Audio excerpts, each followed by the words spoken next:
إن الحمد لله الأكرم الذي خلق الإنسان كرمه وعلمه من البيان ما لم يعلم فسبحان الذي لا يحصى امتنانه باللسان ولا بالقلم واشهد ان لا اله الا الله وحده لا شريك له واشهد ان سيدنا ايماننا قدوتنا حبيبنا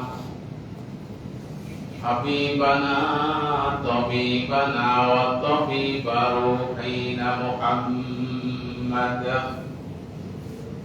الذي أرسله بالحق بشيرا ونذيرا وداعيا إلى الله بإذنه وسراجا وقمرا منيرا فقد قال الله تعالى في كلامه المجيد وفي فرقانه الحميد أعوذ بالله من الشيطان الرجيم بسم الله الرحمن الرحيم يا أيها الذين آمنوا استعينوا بالصبر والصلاة إن الله مع الصابرين صدقت يا رب العالمين عن أبي هريرة رضي الله تعالى عنه قال قال رسول الله صلى الله عليه وسلم من أطاني دخل الجنة ومن عصاني فقد أبى أو كما قال عليه الصلاة والسلام معزز محترم খোদারায়ে জাম সম্মানিত উপস্থিতি সকলের প্রতি আমার আবারও সশ্রদ্ধ সালাম আসসালামু আলাইকুম ওয়া রাহমাতুল্লাহি তাআলা ওয়া বারাকাতুহু সর্বপ্রথম সেই বিশ্ব নিয়ন্তা আল্লাহ সুবহানাহু ওয়া তাআলা শুকরগুজার করছি যে মহান আল্লাহ রাব্বুল আলামিন আমাদেরকে দয়া করে মায়া করে মহব্বত করে ভালোবেসে সুস্থ রেখে নিরাপদে রেখে তার পাকঘর মসজিদে হাজির হওয়ার তৌফিক দান করেছেন সেই মহান রবের শুকরগুজার করছি সকলে জবান খুলে জোরে সরে বলছি আলহামদুলিল্লাহ আর একটু আওয়াজ দিয়ে বলুন আলহামদুলিল্লাহ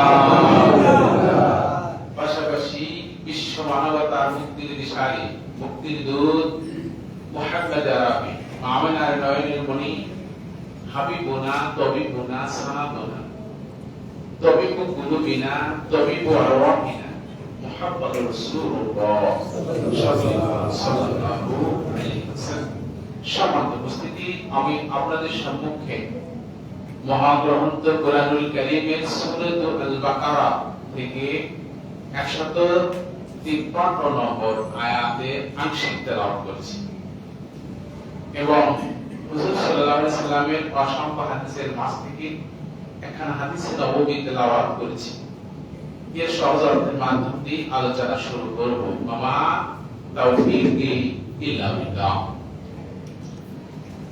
আপনারা সকলেই ভালো আছেন তো আলহামদুলিল্লাহ আলহামদুলিল্লাহ আল্লাহ পাক আমাকেও ভালো রেখেছেন আমাদেরকে যতদিন এই দুনিয়ায় আল্লাহ পাক রাখবেন সুস্থতার সাথে ঈমানের সাথে যেন রাখেন আর এই দুনিয়া থেকে যখন বিদায় হয়ে যাব আল্লাহ যেন ঈমানের সাথে আমাদেরকে নেন সকলেই পড়েন আল্লাহুম্মা আমিন সম্মানিত উপস্থিতি আপনাদের সবাইকে নিয়ে আরেকবার তাওহীদ তাসমিয়াত তেলাওয়াত করছি কষ্ট হবে তেলাওয়াত করুন আউযু বিল্লাহি মিনাশ শাইতানির রাজীম বিসমিল্লাহির রাহমানির রহিম। বিতাড়িত বন্ধু শয়তানের ওয়াসওয়াসা থেকে আল্লাহ তাআলার নিকট পানাহ চাই। পরম করুণাময় আল্লাহ তাআলার নামে শুরু করছি। আল্লাহ বলেন আপনাদের মতো ইমানদারদেরকে ডাকতে বলেন। আল্লাহ বলেন ইয়া আইয়ুহাল্লাযীনা আমানু,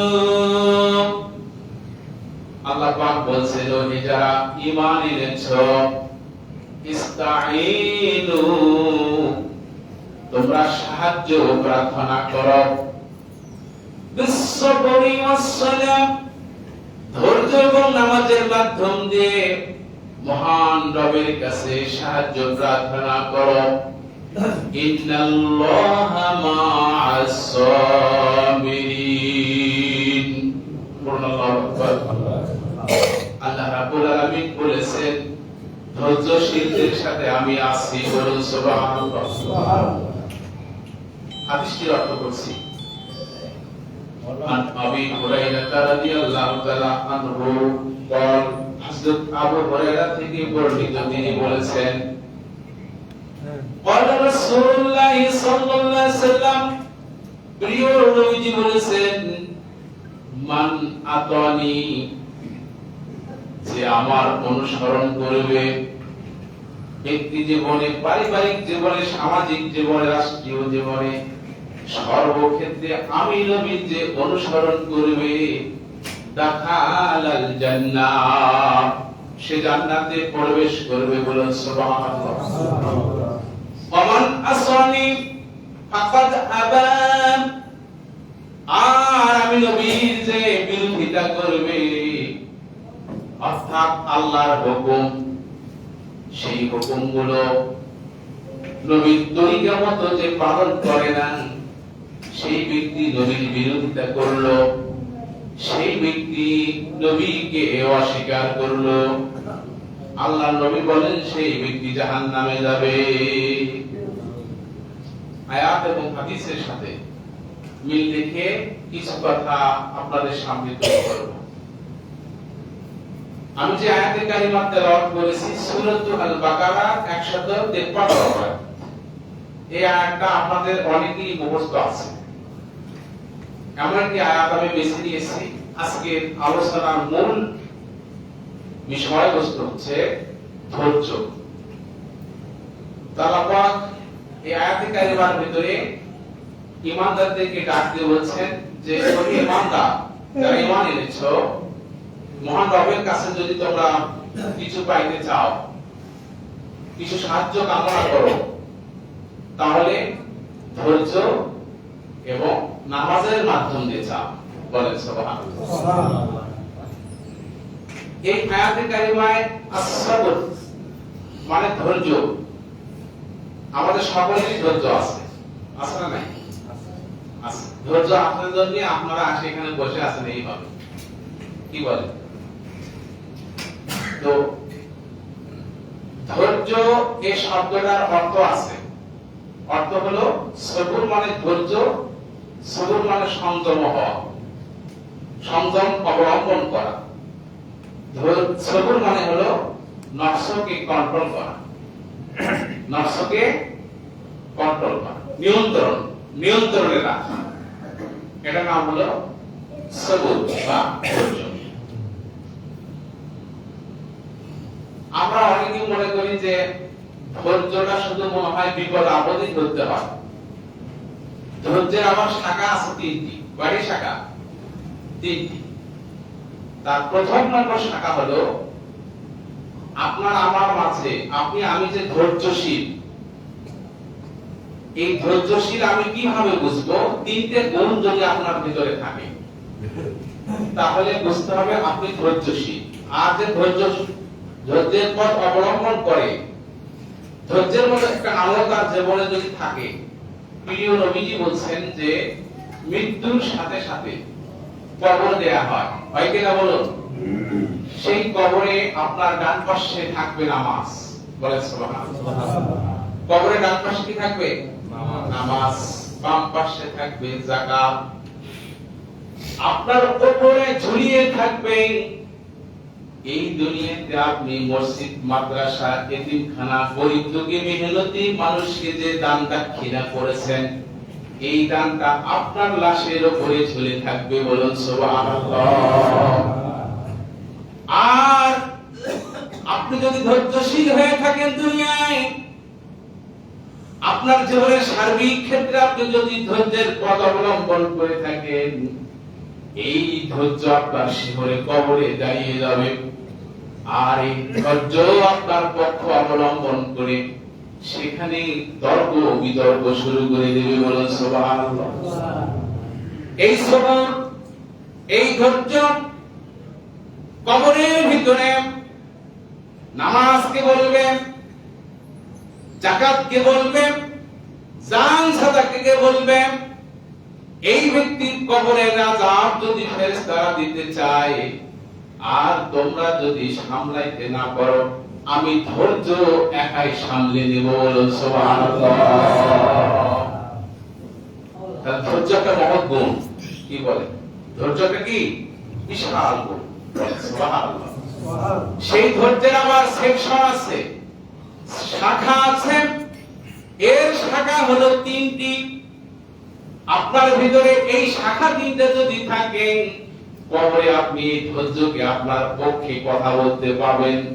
বলে সুবহানাল্লাহ। প্রথম নম্বর হলো আপনার ভিতরে যদি ওই গুণটা থাকে। কোন গুণ?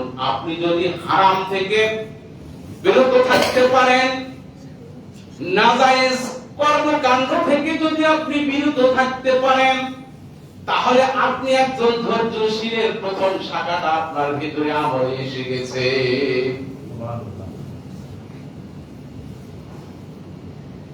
হারাম আর নাজায়েজ জিনিস থেকে আপনাকে বিরত যদি থাকতে পারেন আপনি, তাহলে আপনি ধৈর্যের প্রথম শাখাটা পেয়েছেন। বলেন সুবহানাল্লাহ। হারাম কি আমরা সকলেই জানি, জানি না? বিশ্লেষণ করতে হবে? বিশ্লেষণ করা লাগবে কি? একটু একটু বলার প্রয়োজন, একটু বলি। আল্লাহ রাব্বুল আলামিন এই কোরআনুল কারীমের ভিতরে এমন কিছু জিনিস পৃথিবীতে আছে যেগুলো চিরতরে হারাম করে দিয়েছেন, নিষিদ্ধ করে দিয়েছেন। সেই হারাম, ওই নিষিদ্ধ জিনিসগুলোর সাথে যদি আপনার জীবনের সম্পর্ক থাকে, আপনি কিন্তু ধৈর্যশীলের ভিতরে নাই। সেই জিনিসগুলোর প্রথম আল্লাহ কোরআনে বলছেন, ইয়া আইয়ুহাল্লাযীনা আমানুত্তাকুল্লাহা ওয়াজারু মা বাকিয়া মিনার রিবা ইন কুনতুম মুমিনিন। আল্লাহু আকবার। আল্লাহ বলছেন এই কোরআনুল কারীমের ভিতরে, আল্লাহ বলছেন যে সুদকে আল্লাহ পাক একেবারে হারাম করে দিয়েছেন,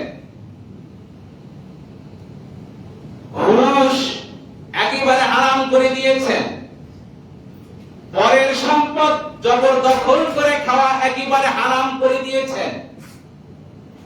মুসলমান ভাইয়েরা, মানুষকে ঠকায়া কামাই করে খাওয়া আল্লাহ একেবারে হারাম করে দিয়েছে। বর্তমান জামানায় আমাদের দেশে যেই সেকশনে যাবেন, যেখানে যাবেন, দালালি, দালালি আর দালালি, দালালি করে জীবনে অর্থ কামাই করে খাচ্ছে যারা, এদের জীবনের সম্পর্ক হারামের সাথে। কি কথা ঠিক কিনা? সুদ খেয়ে, ঘুষ খেয়ে, দালালি করে, পরের জমি জবরদখল করে। ও মুসলমান, আপনাকে যদি জিজ্ঞেস করা হয় পরের জমি যদি জবরদখল করেন তাহলে কি হবে, আপনি কিন্তু মাসলাটা খুব ঠিকঠাক মতো জানেন।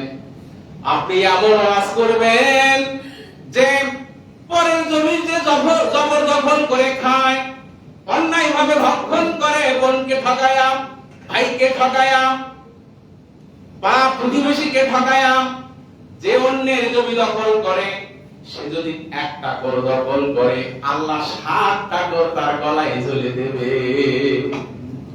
কি বলে? মুসলমান ভাইয়ারা খুব ভালো করে বোঝেন, বর্তমান যে সময় কৃষি প্রধান দেশ বাংলাদেশ, বাংলাদেশের মাঠে মাঠে কৃষকেরা কোদাল নিয়ে গিয়ে আল পরিষ্কার করে, আগাছা পরিষ্কার করে, করে কি করে না? যে ব্যক্তি বিসমিল্লাহির রহমানির রহিম বলে আইল পরিষ্কারের জন্য, আগাছা পরিষ্কারের জন্য ঘাসের মাথা কাটিয়ে দেয়, সুন্দর করে পরিপাটি করে জমি আবাদ করার জন্য, ওই ব্যক্তির ওই কর্মটা ইবাদত হিসেবে গণ্য হয়। বলেন সুবহানাল্লাহ। আর যে ব্যক্তি বিসমিল্লাহ বলে অন্তরে এমন অবস্থা যা আর এমন ভাবে কাটবো ওর জমি থেকে অংশ যেন আমার জমিনে আসে, আমার জমিটা যেন বড় হয়ে যায়, এই নিয়তে যদি কেউ আইল কাটে, বুঝতে হবে হারামের সাথে ওর জীবনের সম্পর্ক। কথা কি বুঝতেছেন? আপনি ধৈর্যশীল, কবরে ধৈর্যকে আপনার পক্ষে যদি পেতে চান, আপনার জীবনের সম্পর্ক কখনো হারামের সাথে থাকা যাবে না। কথা কি বুঝতে পারলাম? এরপরে আসুন, আমরা এই দুনিয়াতে ভালোভাবে জীবন পরিচালনা করার জন্য, ভালোভাবে খাবার দাবারের জন্য, ভালো পোশাক আশাকের জন্য, ছেলে মেয়েকে উচ্চ শিক্ষায় শিক্ষিত করার জন্য অনেক ব্যক্তি হালাল কামাই করে, হালাল কি হারাম বাদ বিচার নেই, অনেকগুলো টাকার প্রয়োজন, এই জন্য হালাল হারাম বাছাই না করে অর্থ কামাই করে সুখে শান্তিতে দুনিয়ায় চলতে চায়, ইজ্জতের সাথে সম্মানের সাথে চলতে চায়। কথা ঠিক কিনা বলুন? মুসলমান ভাইয়েরা, পক্ষান্তরে কোন ব্যক্তি টান মান যেও কষ্ট করে জীবন পরিচালনা করে, হাত খরচ করবে 200, 300, 500 টাকা হাত খরচ করবে, টাকা নাই, কষ্ট করে জীবন পরিচালনা করে, যে ব্যক্তি হারাম পথে অনেক অর্থ কামাই করে অনেক তানশানে জীবন যাপন করে, ওই ব্যক্তির চেয়ে 70 গুণ ভালো আছে। বলেন সুবহানাল্লাহ। মুসলমান ভাইয়েরা, সেই জন্য আমাদের জীবনটা এমন ভাবে করতে হবে, হারাম পথে কোনো অর্থ আমি কামাই করব না, হারাম পথে অর্থ কামাই করে বিলাসিতা জীবন যাপন আমি করব না। প্রয়োজনে আমি এক বেলা না খেয়ে থাকবো, আমি কষ্ট করে জীবন চালাবো, অল্প অর্থে আমি খুশি থাকবো। হালাল পথে অর্থ কামাই করে জীবন পরিচালনা করো, এইটা যদি জীবনে দান করাইতে পারেন, আপনি সত্যিকারের একজন সাবির, আপনি সত্যিকার একজন সবুরালা ধৈর্যশীল। এই ব্যক্তি জান্নাতে যাবে, এই ব্যক্তির পক্ষে কবরে ধৈর্য কথা বলবেন। কথা কি বুঝতে পারতেছেন? মুসলমান ভাইয়েরা, আল্লাহর নবী সাহাবী হযরত আবু হুরায়রা রাদিয়াল্লাহু তাআলা আনহু পেটে খুব ক্ষুধা, রাস্তার পাশে বসে মহান মাবুদকে ডাকতেছেন, মহান মাবুদকে স্মরণ করতেছেন, আর ভাবতেছেন এই গ্রামে আমার পাড়া প্রতিবেশী অনেক আছে, অনেক সম্পদশালী আছে, কেউ না কেউ আমাকে খাবারের ব্যবস্থা করবে। বলে সুবহানাল্লাহ। সাহাবীর নাম কি? আবু হুরায়রা। অনেক লোক পথে চলে যায়, শুধু সালাম কালাম হয়, কেউ জিজ্ঞেস করে না আবু হুরায়রা তোমার ঠোঁট শুকানো কেন?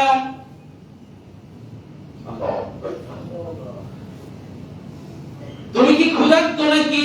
কেউ জিজ্ঞেস করে না। হযরত আবু হুরায়রা বলেন, এক সময় আমি দেখলাম আমিরুল মুমিনিন হযরত আবু বকর সিদ্দিক ওই পথে আসতেছেন। বলে সুবহানাল্লাহ। আবু হুরায়রা বলেন, সম্ভবত আমার এই এখন প্রয়োজন মিটবে। সালাম কালাম হয়ে আবু বকর চলে যায়, কোনো কথা বলে না। এরপর হযরত কিছুক্ষণ পর হযরত ওমর ওই পথে আসতেছেন। আবু হুরায়রা বলতেছেন, আমার মনে হয় আশা পূর্ণ হবে। সালাম কালাম হলো, হযরত ওমর চলে গেল, কোনো ব্যবস্থা হলো না, বলেন সুবহানাল্লাহ।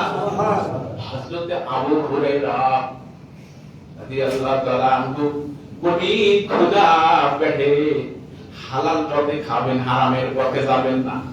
কি কথা বুঝছেন? হযরত আবু হুরায়রা বলেন, কিছুক্ষণ পরে আমি দেখতে পেলাম আমার নবী, বিশ্ব নবী জনাবে মুহাম্মদুর রাসূলুল্লাহ, দয়ার নবী, মায়ার নবী, আহা রহমতের নবী আমার পাশ দিয়ে যাচ্ছেন। কথা হলো, সালাম হলো, নবীজি তাবাসসুম হাসলেন, মুস্কি হাসলেন, মুস্কি হেসে বলতেছেন, আবু হুরায়রা বুঝতে পেরেছি তুমি ক্ষুধার্ত আছো, আমার সাথে আসো। বলেন সুবহানাল্লাহ। কে বুঝতে পারলো? প্রিয় নবীজি। সেই নবীর জন্য আমাদের জান মাল কুরবান করতে হবে। কি কথা ঠিক কিনা? বিশ্ব নবীজি হযরত আবু হুরায়রা রাদিয়াল্লাহু তাআলা আনহুকে সঙ্গে নিয়ে গেলেন বাসায়। বাসায় গিয়ে বললেন, ঘরে কি খাবারের কোনো ব্যবস্থা আছে? বিবি বলতেছেন, হ্যাঁ, ঘরে এক পেয়ালা দুধ আছে। বলেন সুবহানাল্লাহ। দুধটুকু নিয়ে এসে বিশ্ব নবীজি আবু হুরায়রার হাতে দিলেন। আবু হুরায়রা ভাবতেছেন আমাকে খাইতে বলবেন। বলে সুবহানাল্লাহ। হযরত আবু হুরায়রার হাতে দেওয়ার পরে বিশ্ব নবীজি বলতেছেন, আবু হুরায়রা এই দুধের পেয়ালাটুকু আহলে সুফার সাহাবীদের কাছে নিয়ে যাও। বলে সুবহানাল্লাহ। আবু হুরায়রা একটু কষ্ট পেলেন মনে মনে, কিন্তু কিছু বলতে পারছেন না, কারণ আল্লাহ কোরআনে বলছেন, ইয়া আইয়ুহাল্লাযীনা আমানু আতিউল্লাহ ওয়া আতিউর রাসূলা ওয়া উলিল আমরি মিনকুম। বলে সুবহানাল্লাহ। ওহে যারা ঈমান এনেছো, আল্লাহর আনুগত্য করো, রাসূলের আনুগত্য করো, উলিল আমরের আনুগত্য করো। আর আমি যে হাদিসটি পড়েছি, বিশ্ব নবীজি বলেছেন, মান আতানি দাখালাল জান্নাহ ওয়া মান আসানি ফাকাদ আবা। প্রিয় নবীজি বলেছেন, আমার যে আনুগত্য করবে, আমার কথা সে যে শুনবে, আমার কথা যে মান্য করবে, সে আমার সাথে জান্নাতে থাকবে। বলেন সুবহানাল্লাহ। আবু হুরায়রার পেটে কঠিন ক্ষুধা, দুধের পেয়ালা আহলে সুফার কাছে নিয়ে যেতে পারে। এরপরে আবু হুরায়রা ডিনাই করছেন না, কারণ আল্লাহর নবী বলেছেন আমাকে আনুগত্য করতে হবে, নবীর কথা আমাকে মান্য করতে হবে। আবু হুরায়রা দুধের পেয়ালা আহলে সুফার সাহাবীদের কাছে নিয়ে গেলেন, সকলে বিসমিল্লাহ বলে দুধ পান করা শুরু করে দিলেন। বলেন সুবহানাল্লাহ। দুধ পান করা শেষ হলে আবু হুরায়রা দুধের পেয়ালাটুকু নবীজির কাছে নিয়ে আসলেন। নবীজি বললেন, আবু হুরায়রা তুমি পান করো। বলেন সুবহানাল্লাহ। এক পেয়ালা দুধ আহলে সুফার সব সাহাবীকে খাওয়াইছেন। আবু হুরায়রাকে বলতেছেন যে এখন তুমি দুধ পান করো। আবু হুরায়রা দুধ পান করলেন, এরপর পেয়ালা রাখতেছেন। নবীজি বলতেছেন, আবু হুরায়রা হয়নি, তুমি আরো দুধ পান করো। বলে সুবহানাল্লাহ। এরপরে কিছু পান করার পরে আবার রাখতেছেন। নবীজি বলতেছেন, আবু হুরায়রা হয়নি, আরো পান করো। এরপরে পর তিনবার আবু হুরায়রাকে দুধ পান করার পর চতুর্থবারে যখন বলেছেন, আবু হুরায়রা তখন বলছেন যে, ইয়া রাসূলুল্লাহ, ইয়া হাবিবাল্লাহ, আমার পেট ভরে গেছে, আমি আর দুধ পান করতে পারবো না। আবু হুরায়রা বলেন, এই পেয়ালাটুকু আমি নবীজির কাছে দিলাম, এরপরে বাকি দুধটুকু আমার নবী পান করলেন। বলেন সুবহানাল্লাহ। ইয়া পেয়ালা দুধ আহলে সুফার সব সাহাবী খাইছেন, আবু হুরায়রা পেট ভরে গিয়েছে, আমার নবী পেট ভরে গিয়েছেন, তবু দুধ শেষ হয় না। ও মুসলমানরা, এই জায়গা থেকে শিক্ষা গ্রহণ করা লাগবে। হালাল জীবিকার ভিতরে আল্লাহ রাব্বুল আলামিন এইভাবেই বরকত দেন। আপনি হালাল পথে অর্থ কামাই করেন আর খরচ করেন, দেখবেন আপনার জীবনে এমন জিনিস ঘটে গেছে, এমন জিনিস আপনি পেয়ে গিয়েছেন জীবনে কোনোদিন কল্পনাও আপনি করেন নাই। কি কথা ঠিক কি না? মুসলমান ভাইয়েরা, এই হাদিসটুকু যে হালাল হারামের ধৈর্যের উপরে আমি জানালাম, আবু হুরায়রা কি ধৈর্য ধারণ করেছেন। বলেন সুবহানাল্লাহ। কঠিন ধৈর্য ধারণ করেছেন, আল্লাহর নবীর আনুগত্য করেছেন। এরপরে আবু হুরায়রা এখানে প্রমাণ করে দিয়েছেন জাতিকে, আল্লাহর নবী আবু হুরায়রার মাধ্যমে জানিয়ে দিয়েছেন, ও দুনিয়াবাসী, আমার উম্মতেরা শোনো, তোমরা হালাল পথে জীবিকা নির্বাহ করো, তোমাদের কামাইয়ের মধ্যে আল্লাহ বরকত ঢেলে দিবে, তোমার সম্পদের স্থায়িত্ব দান করবে, তোমার সম্পদ আল্লাহ রাব্বুল আলামিন যুগ যুগ ধরে রেখে দেবে। আর তুমি যদি হারাম পথে অর্থ কামাই করো আর যদি তানসান করে বিলাসিতার সাথে জীবন যাপন করো, আল্লাহ রাব্বুল আলামিন তোমাকে এমন রোগ লাগাইয়া দেবে, এক রোগে তোমার সব সম্পদ শেষ হয়ে যাবে। কি কথা ঠিক আছে? সকলে কি সবুর ধৈর্যশীল হতে চান? যদি চান হারামের সাথে জীবনের সম্পর্ক ত্যাগ করেন, নাজায়েজ কাজ থেকে জীবনের সম্পর্ক ত্যাগ করেন। কি কথা ঠিক কি? প্রত্যেকের হাতে হাতে স্মার্টফোন, এখন টাচ করলে দুনিয়ার সব চলে আসে, আসে না? আসে না বলে? আপনি যদি আমির হামজার ওয়াজ শুনতে চান, মিজানুর রহমান আজহারীর ওয়াজ শুনতে চান, আপনি কি চান? এই ফোনের ভিতরে সবকিছু পাবেন। এখানে কিন্তু নাজায়েজ কিছু কাজ আছে, নাজায়েজ কিছু পিকচার আছে, ছবি আছে। আপনি যদি সবরকারী ধৈর্যশীল হতে চান, এই স্মার্টফোনটা, এই আপনার ইন্টারনেট, টেলিভিশন, যে কোনো চ্যানেলে যান, আপনাকে অবশ্যই সবরকারী যদি হতে চান, অবশ্যই নাজায়েজ জিনিসগুলো কখনো দেখবেন না। নাজায়েজ জিনিসগুলোকে ত্যাগ করে আপনি এগুলোতে পরিচালনা করবেন, তাহলে আপনি সবরই ধৈর্যশীল হতে পারবেন। কবরে আপনার পক্ষে সবর কথা বলবে, জান্নাতে এই সবর আপনার পক্ষে সুপারিশ করে জান্নাতবাসী করবে। মুসলমান ভাইরা, বলছিলাম সবরের তিনটে শাখা। প্রথম শাখা গেল, এরপরে দ্বিতীয় নম্বর শাখা হচ্ছে আপনার ইবাদত। আপনার ইবাদত বন্দেগী যা কিছু করবেন সবকিছু আপনাকে আল্লাহর আইন মতো, আল্লাহর হুকুম মতো সার্বিক ক্ষেত্রে যদি আপনি এই ইবাদত গুলো করতে পারেন, তাহলে আপনি হবেন একজন সবিরী, তাহলে আপনি হবেন একজন ধৈর্যশীল। বলেন সুবহানাল্লাহ। শুধু নামাজ পড়বেন আর মসজিদ থেকে বের হয়ে যাওয়ার পরে শয়তানি আর তাগুতের পথে কাজ করবেন। তাগুত কি? তাগুতের কয়েকটা অর্থ, তার মধ্যে প্রথম নম্বর অর্থ হলো শিরকের সাথে জীবনের সম্পর্ক থাকা যাবে না। দ্বিতীয় নম্বর হলো আল্লাহর আইন বাদ দিয়া মানুষের তৈরি করা আইন মানা যাবে না। নামাজ পাঁচ ওয়াক্ত ঠিকঠাক মতো মসজিদে আদায় করতেছেন, এখান থেকে বের হয়ে যাওয়ার পরে আপনার জীবনের সম্পর্কটা কোরআনের সাথে হতে হবে, হাদিসের সাথে হতে হবে, রাসূলের আদর্শের সাথে হতে হবে। এছাড়া যদি আপনি আল্লাহর আইন বাদে মানুষের তৈরি করা কোন দল, পার্টি, রাজনীতি করেন, তাহলে আপনাকে বুঝতে হবে আপনি সবিরী নয়, ধৈর্যশীল নয়।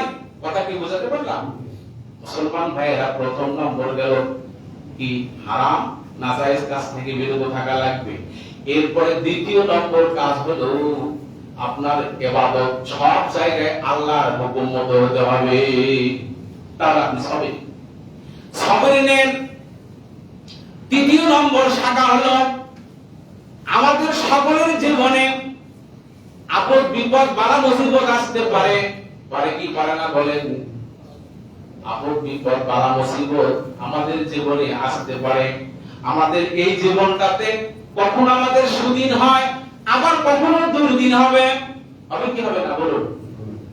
যেমন কেউ যদি ভালো পোস্ট পজিশন পায়, কেউ যদি ক্ষমতা পায়, বলেন তো তার সুদিন না দুর্দিন?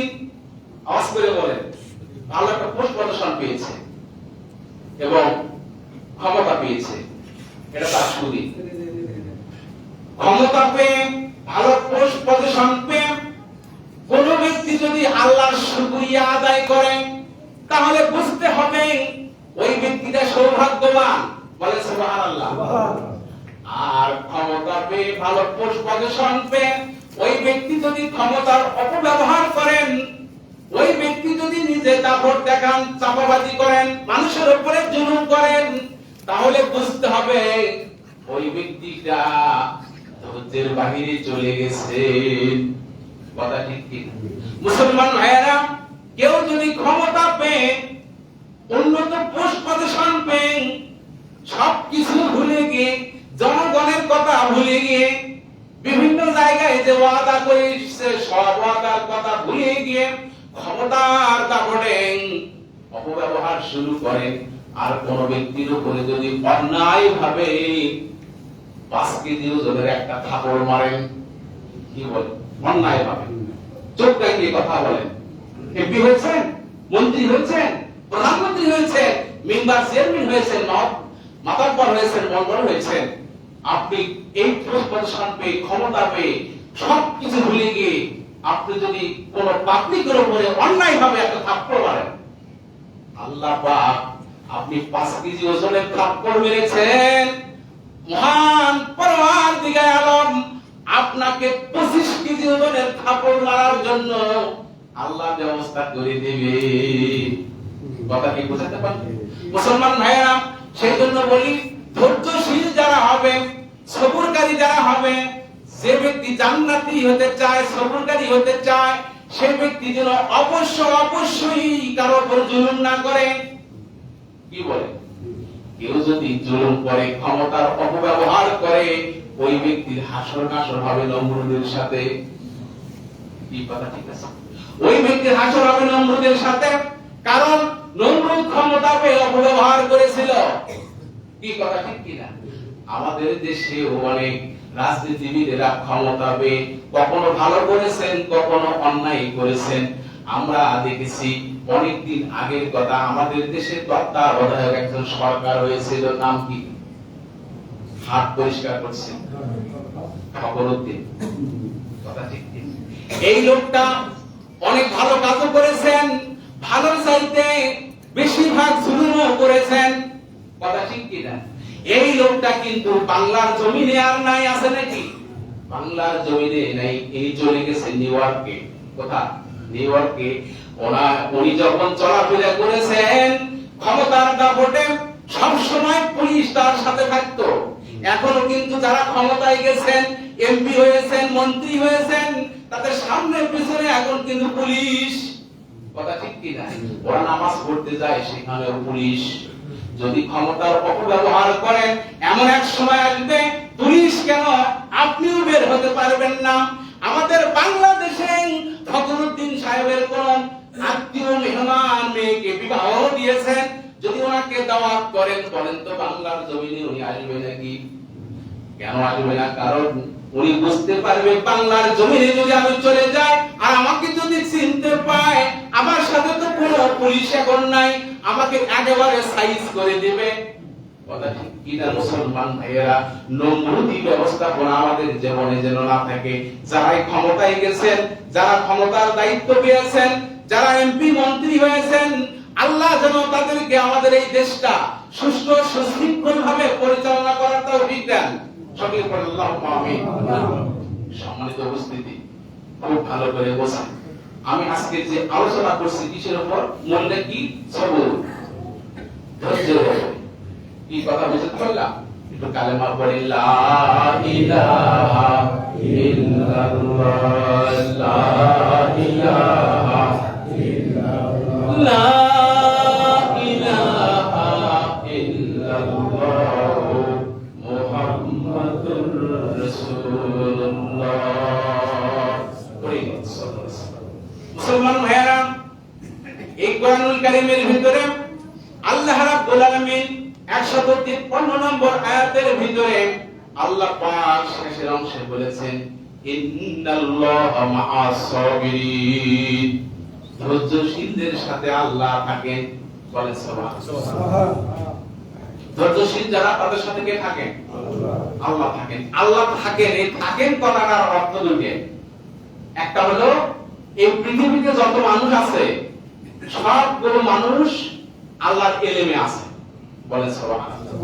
আল্লাহর যে একটা মহা জ্ঞান আছে, সেই জ্ঞানের ভিতরে আছে। নিমিষের ভিতরে আল্লাহ দেখতে পান, ধরতে পান কে কে কোথায় কি কাজ করছে। কথা কি বুঝতে পারলেন? পারলে হবে। আপনারা ভালো করে বোঝেন যে আল্লাহ যে আমাদের সাথে থাকেন, আমরা যেমন চলি, আল্লাহ এরকম করে চলাচল থাকেন না। কি বলেন? আমরা যে খাবার খাই, এরকম খাবার খাওয়ার সাথে থাকেন না। আল্লাহ আমাদের সাথে থাকেন কিভাবে? যারা ঈমানদার, মুমিন, মুত্তাকিন, সবরকারী, ইহসানকারী সেই ব্যক্তিগুলোকে আল্লাহ সাহায্য করে। বলে সুবহানাল্লাহ। কিভাবে সাহায্য করেন দেখেন, আল্লাহ রাব্বুল আলামিন ইহসানকারী ব্যক্তি, সবরকারী ব্যক্তিদেরকে সাহায্য করেন। কেমন ভাবে সাহায্য করেন? যেমন ইব্রাহিম আলাইহিস সালামকে আগুনের কুণ্ডুলিতে সাহায্য করেছেন। বলে সুবহানাল্লাহ। হযরত মুসা আলাইহিস সালামকে ব্রিজ তৈরি করতে সাহায্য করেছেন। যত মুমিন ইহসান ব্যক্তি আছে, সবরকারী ব্যক্তি আছে, আল্লাহ পাক এইভাবে সাহায্য করেন। বর্তমান জামানায় তামাম পৃথিবীতে মুসলমানদের উপরে অত্যাচার, নির্যাতন চলছে। তার মধ্যে ইরানের দিকে লক্ষ্য করেন। ইরানের উপরে আল্লাহ পাক সবরকারীদের সাথে কিভাবে আছেন দেখেন, কিভাবে সাহায্য করেছেন। তাম পৃথিবীর মণ্ডল, তাম পৃথিবীর মাতাব্বর আমেরিকা, তারা পর্যন্ত ইরানের কাছে সারেন্ডার হয়ে গেছেন। আমার মহান মাবুদ পরওয়ারদিগার আলম ইহসানকারী, সবরকারী এবং মুমিন, মুত্তাকিন, ঈমানদার যারা আল্লাহর পথে যারা কাজ করে, ওয়াকানা হাক্কান আলাইনা নাসরুল মুমিনিন, ওই মুমিনদেরকে সাহায্য করা আল্লাহর ওয়াজিব হয়ে যায়। বলে সুবহানাল্লাহ। মুসলমান ভাইরা, সেই জন্য পরিশেষে যে কথাটি বলতে চাচ্ছি তা হলো, আমার নবী, বিশ্ব নবী জনাবে মুহাম্মদ রাসূলুল্লাহ করেন সাল্লাল্লাহু আলাইহি সাল্লাম সব জায়গায় তিনি সবর করেছেন, ধৈর্য ধারণ করেছেন। উনি সবর করার অর্থ বলতে এখানে আপনারা আবার অন্যটা বুঝবেন না যে আপনাকে কেউ অন্যায় ভাবে আপনার উপর জুলুম করতেছেন, আপনি সবর করে আছেন, তা হবে না। আপনার যদি ক্ষমতা থাকে, আপনার যদি যোগ্যতা থাকে, ওই অন্যায়ের মোকাবিলা আপনাকে তখনই করা লাগবে। এটাও একটা ধৈর্য। বলে সুবহানাল্লাহ। কিন্তু আপনার ক্ষমতা আছে, আপনি মোকাবিলা করতে পারবেন, আপনি এখন ভাবতেছেন যে আমি কিছু বলবো না, চুপ করে থাকবো, এটা আপনার ধৈর্যের পরিচয় হলো না। বিশ্ব নবী জনাবে মুহাম্মদ রাসূলুল্লাহ করেন সাল্লাল্লাহু আলাইহি সাল্লাম নবীজির জীবনে এত ধৈর্য ধারণ করেছেন। মুসলমান ভাইয়েরা, প্রিয় নবীজি নামাজে গেছেন, কাফেরেরা ধুলি নিয়ে এসে, নারী নিয়ে এসে সবকিছু মাথার উপর চাপিয়ে দিয়ে হা হা করে হাসতেছিলেন। বিশ্ব নবীজি মাথা তুলতে পারে না। আব্দুল্লাহ ইবনে মাসউদ রাদিয়াল্লাহু তাআলা আনহু বলেন, ও কাফেরের জাতেরা, আমি এখানে একাই, আমার সঙ্গী সাথীরা যদি আমার সাথে থাকতো, আমি আপনাদের সাথে মোকাবেলা করতাম। বলে সুবহানাল্লাহ। বিশ্ব নবীজির মেয়েকে ফাতেমাকে খবর দেয়া হলে ফাতেমা এসে নবীজির সেই ভুঁড়ি সরিয়ে দেওয়ার পরে নবীজি মাথা উঠায়া কয়েকজন ব্যক্তির নাম ধরে বদদোয়া করেছিলেন। একটা আবু জেহেল, উতবা, শাইবা, ওলীদ ইবনে মুগীরা, যতজনের নাম ধরে নবীজি বদদোয়া করেছিলেন।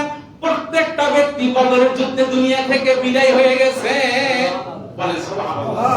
এরকম করে আমরা যদি সবরকারী হতে পারি, ধৈর্যশীল হতে পারি, ইসলাম মতো, কোরআন মতো জীবন পরিচালনা করতে পারি, আল্লাহ পাক আমাদেরকে এরকম কামিয়াবি দান করবেন। বলে সুবহানাল্লাহ। মুসলমান ভাইরা, এই কথা বলি, আলোচনা শেষ করছি। ওয়া আলহামদুলিল্লাহ।